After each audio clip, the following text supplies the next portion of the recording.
मैं हट जाओ, हंस रहा है मेरा देवर मुझे देख के। मीडिया वाले वहाँ पहुंचे हुए माइक लेकर के, बताइए आपको कैसा लग रहा है? आप सचिन के साथ खुश हैं कि नहीं? देखिए दोनों की प्यार मोहब्बत कितनी कि इश्क ने गालिब हमको निकम्मा कर दिया, इश्क ने गालिब हमको निकम्मा कर दिया, वरना हम भी आदमी थे काम के। इस वक्त सोशल मीडिया पर पाकिस्तान का वाकया यानी सीमा और सचिन का जो वाकया है वो बहुत ही ज्यादा ट्रेंडिंग में चल रहा है कि पाकिस्तान से वो लड़की भाग करके हिंदुस्तान आती है और सचिन नामी एक शख्स के साथ शादी कर लेती है, अपना मजहब भी तब्दील कर लेती है। एक ऐसी औरत जो मुसलमान है, जो इस्लाम को मानती थी, अब वो इस्लाम को छोड़कर सिर्फ अकेले नहीं बल्कि अपने 4 बच्चों के साथ हिंदू मजहब में दाखिल हो जाती है, अपने मजहब को तब्दील कर लेती। इतनी अफसोसनाक बात है कि वो औरत जिसकी ऑलरेडी शादी हो चुकी है, इस्लाम जानते हो क्या कहता है? अगर कोई ऐसी औरत हो जिसकी शादी नहीं हुई है, निकाह नहीं हुआ है, वो ज़िना अगर करती है या करता है तो उसको 100 कोड़े लगाए जाएंगे और 1 साल के लिए शहर बदर कर दिया जाएगा, शहर से निकाल दिया जाएगा। लेकिन शादीशुदा चाहे मर्द हो या औरत हो, अगर ये जुर्म करता है तो जानते हो सजा क्या है? उसको रज्म कर दिया जाएगा और तमाम लोगों के सामने, ताकि आइंदा कोई ऐसा गुनाह, ऐसा जुर्म करने की जुरात अपने अंदर पैदा न करने पाए। आज मीडिया वाले वहाँ पहुंचे हुए माइक लेकर के।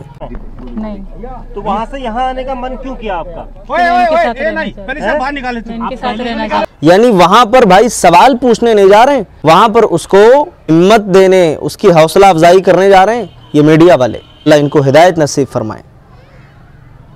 और वहां पर अगर लोग बजाय इसके सपोर्ट करते, गांव वालों के बारे में भी सुना गया कि वो लोग भी बरजस्ता सपोर्ट कर रहे हैं। मैं उनसे, गांव वालों से और जो लोग भी इस सपोर्ट में आगे आ रहे हैं, एक बहुत ही छोटा सा सवाल पूछना चाहता हूं, मुझे जवाब मीडिया वाले भी जवाब दें और वो गांव वाले भी जो सपोर्ट कर रहे हैं। अगर आपके घर की कोई बेटी, अगर आपकी कोई बहन ऐसे ही 4 बच्चों को लेकर या फिर अकेले अजनबी के साथ भाग जाती और भाग करके शादी कर लेती तो आपको कैसा लगता? क्या आप चाहते कि उसका कोई सपोर्ट करे या आप चाहते कि वो हमारे घर वापस आ जाए? यार अगर तुम्हारे दिल में ये एहसास है कि माँ बहन आपके घर में भी है, बेटी आपके घर में भी है, तो इज्जत करो, इज्जत करना सीखो। इस्लाम इज्जत देने की बात करता है, इस्लाम अमन की बात करता है, इस्लाम औरत को मकाम और मर्तबा देने की बात करता है, इस्लाम औरत को नीचा दिखाने की बात नहीं करता। उस औरत का नाम सीमा है और जिसके साथ उसकी शादी उसका नाम सचिन है। 4 बच्चों की माँ है और लेकिन चारों बच्चों का मजहब तब्दील कर लिया। नाम क्या रखा?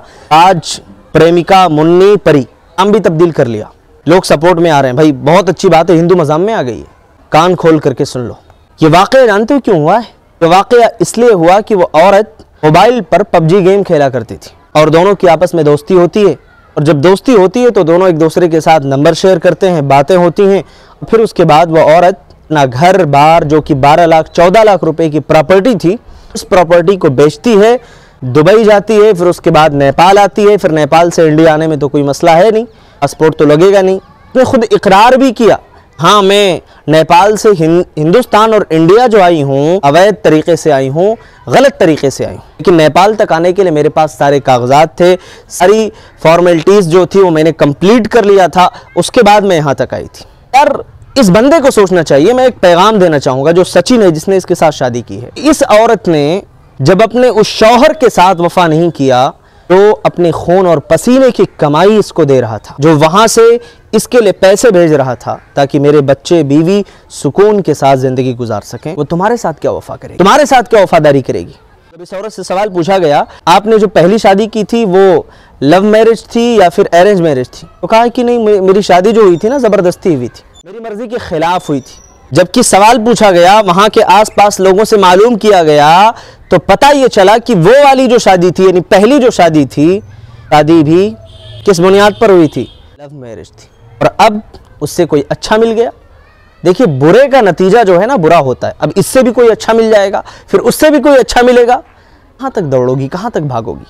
अल्लाह के लिए वापस आ जाओ, तौबा कर लो अपने गुनाहों से। दुनिया से तो जाओगी ही, दुनिया में तो कुछ नहीं मिलेगा, दुनिया में तो इज्जत खत्म हो गई, जिल्लत ही जिल्लत है, लेकिन आखिरत में जो जिल्लत उठानी पड़ेगी उसके लिए तैयार हो जाओ। माहौल में अच्छा एक सवाल यह है कि हम अपने बच्चों को किस तरीके से संभालें, कैसे हम उनको कंट्रोल करें, कैसे हम उनको बचाएं ऐसे हादसात, क्योंकि इर्तिदाद की खबरें जो है ना बहुत ज्यादा हाई लेवल तक जा रही है, बहुत बढ़ रही हैं। आप देखिए इर्तिदाद की जो खबर है, आज मीडिया ने इसको हाईलाइट कर दिया इसलिए हम देख रहे हैं, लेकिन ऐसी कितनी खबरें होंगी, हजारों में जो मीडिया में नहीं आई है, लेकिन वैसा हो रहा है और हो चुका है। अभी भी मैं अपने उन भाइयों से औरतों को मस्जिद में आने से मना करते हैं।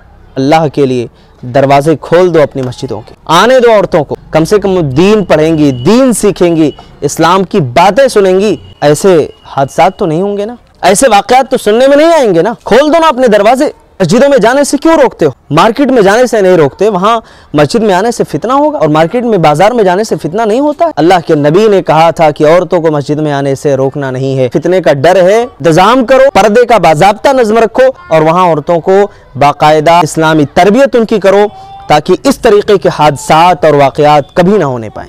ये बात मैं आप सभी से कहना चाहूँगा। इस माहौल में हम पहला काम ये कर सकते हैं, अपने बच्चों की सही तरबियत करें, दीनदाराना माहौल बनाएं अपने घर का। दूसरा काम ये करें कि हम और आप अपने बच्चों को अगर मोबाइल दे रहे हैं ना, क्योंकि इस औरत के साथ जो सचिन का मामला हुआ, जानते हो क्यों? मोबाइल की वजह से। पबजी गेम खेल रही थी, शौहर बाहर है, पबजी गेम खेल रही है, और बच्चे हैं, कोई बोलने वाला नहीं है। हमारी भी बच्चियां अगर बाहर जा रही हैं, मोबाइल उनके हाथ में, कई लोग अंधा भरोसा करते हैं अपने बच्चों पर। क्या बोलेंगे मालूम है? नहीं, मैं मान ही नहीं सकता हूँ, हमारे बच्चे ने ऐसी गलती की, मैं तो कभी मानूंगा ही नहीं कि हमारे बच्चे ने ऐसा किया हो। मतलब उनके लिए ऐसा है ना कि आसमान जो है ज़मीन पर आ सकता है, लेकिन हमारा बच्चा ऐसी गलती कभी नहीं कर सकता। कितनी अफसोसनाक बात है यार कि अंधा भरोसा अपने बच्चों के तई हम और आप अंधभक्त बन जाते हैं। अंधभक्त मत बनो भाई, आंखें खोल करके देखो, सच्चाई के साथ फैसला करो। अगर कोई मुरब्बी, कोई तरबियत करने वाला आपके बच्चे को 2 थप्पड़ मार दे, तो आप जाकर के उससे लड़ने लगते हो, बहस करने लगते हो। आपकी तरबियत के लिए, आपकी भलाई के लिए, आपके बच्चे के फ्यूचर के लिए मारता है, वो अपनी भलाई के लिए नहीं मारता, दुश्मनी नहीं निभाता उससे। इसलिए अपना मिजाज बदलिए, अपनी सोच बदलिए, अपनी फिक्र बदलिए। ये मेरा पैगाम है आपसे। क्या ये रहा था कि पहला काम हमें करें कि अपने बच्चों को दीनदाराना माहौल में रखें, घरों के अंदर अच्छी तरबियत करें। दूसरा काम, मोबाइल दें, पूरी निगरानी रखें। भाई मोबाइल में क्या है क्या नहीं है, सारी चीज़ें हमें मालूम होना चाहिए, पूरा डिटेल अपने पास होना चाहिए। कई लोग ऐसे हैं कि अगर अल्लाह ने उनको माल से नवाजा है, बहुत ज़्यादा जायदाद है ना, तो उनके यहाँ ऑफिसों में बाकायदा फिंगरप्रिंट मशीन है, कोई भी आ रहा है, मुलाजिम जा रहा है, सारे टाइम टेबल्स जो हैं वहाँ पर अपडेट हो रहे हैं, आने का जाने का। भाई साहब, अपने घर की खबर हम लें, अपने घरों में फिंगरप्रिंट्स लगाएं, अपने घरों में सारे अपडेट्स रखें। क्यों? ताकि हादसात ना होने पर। वहाँ सिर्फ सैलरी कटेगी, यहाँ इज्जत कटेगी, इसका फर्क नहीं पड़ेगा। तीसरी चीज, अपने बच्चे को हम दीन सिखाएं। दुनिया तो बहुत हम सिखाते हैं, दुनिया सिखाने के लिए पैसे भी खर्च कर देते हैं, दीन सिखाने के लिए कितने पैसे दिए हमने? मौलवी साहब अगर 200 रुपए और ज्यादा ट्यूशन का दे दीजिए, 500 अगर मांग लिया, अरे भाई मौलाना 500 रुपए मांग रहे हैं ट्यूशन का, बहुत महंगाई आ गई है। डिमांड्स देखो, ये दुनियादार मौलाना हो गया बेचारा। अगर बच्चों को पढ़ा रहा है और बच्चों को पढ़ाते पढ़ाते अगर थोड़ा सा और मजीद का मुतालबा कर दिया, 1000-1500 दे रहे हैं, थोड़ा सा और इजाफा कर दीजिए, तो वहाँ हमारी हालत खराब हो जाती है। और जहाँ इंग्लिश मीडियम में बच्चों को पढ़ा रहे हैं, सालाना हम और आप 15,000 छोड़ दें, ये तो मैंने कम कहा है, 1 लाख रुपए, 1.5 लाख रुपए, 2 लाख रुपए तक खर्च करते, कोई फर्क नहीं पड़ता। क्यों भाई साहब? क्योंकि हमारे बच्चे की वहाँ पर दुनियावी तालीम हो रही है ना, वहाँ हमारा बच्चा इंजीनियर बनेगा, डॉक्टर बनेगा, और दुनिया की सारी जो है नॉलेज उसके पास होगी, पैसे कमाएगा ना, दौलत होगी उसके पास। लेकिन यहाँ के पास सिर्फ कुरान पढ़ेगा, तजवीद पढ़ेगा, तो क्या फायदा? उसका क्या फायदा है भाई साहब? उसका फायदा है मेरे भाई, उसका फायदा ये है कि जब आपकी मौत होगी ना, तो आपका बच्चा आपके जनाजे पढ़ाएगा, आपको गुस्ल देगा। वफात आपकी होगी ना, तो उसको तरीका मालूम होगा कि हमारे वालिद साहब को कैसे हमें जहीज़ व तकफीन करना है, कैसे उन्हें कब्र के मरहले तक हमें पहुंचाना है। ये सारी चीजें इस्लामी तरीके से करेगा, बिदात व खुराफात नहीं करेगा कभी। दुनिया पढ़ाने के लिए अपने बच्चे को कहां से कहां भेज देते हो यार, और दीन पढ़ाने के लिए थोड़ा भी टाइम नहीं मिलता। दोस्तों, ये मेरा एक दिल का दर्द है जो मैं आप सभी से बयान कर रहा हूँ। ये मेरे घर का मसला नहीं, ये कौम का मसला है। शायद कि किसी को बात बुरी लगे, लेकिन मुझे कोई फर्क नहीं पड़ता है, क्योंकि मेरा काम है पहुंचा देना। आप सभी तक पहुंचा दिया, अमल करना सभी का काम है। अमल नहीं करेंगे, अल्लाह के यहाँ मसूल होंगे। कुल्लुकुम राइन व कुल्लुकुम मसऊलुन अन रइयतिही। हर शख्स जिम्मेदार है, उससे उसकी जिम्मेदारी के बारे में पूछा जाएगा। आप अगर औलाद वाले हो, साहिब औलाद हो, कि अच्छी तरबियत नहीं करोगे, आपसे पूछा जाएगा, सवाल आपसे किया जाएगा, मौलवी साहब से नहीं पूछा जाएगा। तो इसलिए आपसे मैं गुजारिश करूंगा, बच्चों की सही तरबियत करो, उन्हें इस्लामी माहौल में रखो, इस्लामी हिजाब में रखो, और जो फितने हैं उन फितनों से बचा करके रखो। यही एक छोटा सा मैसेज है। अल्लाह ताला हम सबको इल्म अमल की तौफीक नसीब फरमाए। आखिरी बात कहूंगा, अगर आप नए हैं चैनल पर, सब्सक्राइब कर लें, वीडियो पसंद आती है तो लाइक कर दें, शेयर करें अपने दोस्तों के साथ, कमेंट भी कर सकते हैं। और कई भाइयों को शायद एतराज भी हो कि मौलाना अपने बयानात में लाइक करो शेयर करो बोलते हैं। मेरे भाई, लाइक और शेयर करने की बात इसलिए हम करते हैं क्योंकि जो इस्लामी कंटेंट होता है, जब आप लापरवाही करते हो, देख करके इसको स्क्रॉल कर देते हो, लाइक नहीं करते, तो ये कंटेंट जो इस्लामी है, जो बरहक है, जो मैसेज अच्छा है, वो यूट्यूब की दुनिया में दब करके रह जाता है, उसे कोई नहीं देख पाता। ठीक है, हमारा काम था पहुंचा देना, हमने पहुंचा दिया, लेकिन जब आप उसे कमेंट करेंगे, लाइक करेंगे, दूसरे लोगों के पास वो मैसेज पहुँचेगा, इसमें कौम का फ़ायदा है। ठीक है, तो अल्लाह ताला हम सबको खैर के कामों में बढ़ चढ़ कर हिस्सा लेने की तौफीक दे। मिलते हैं अगली वीडियो में। अस्सलामु अलैकुम व रहमतुल्लाहि व बरकातहू।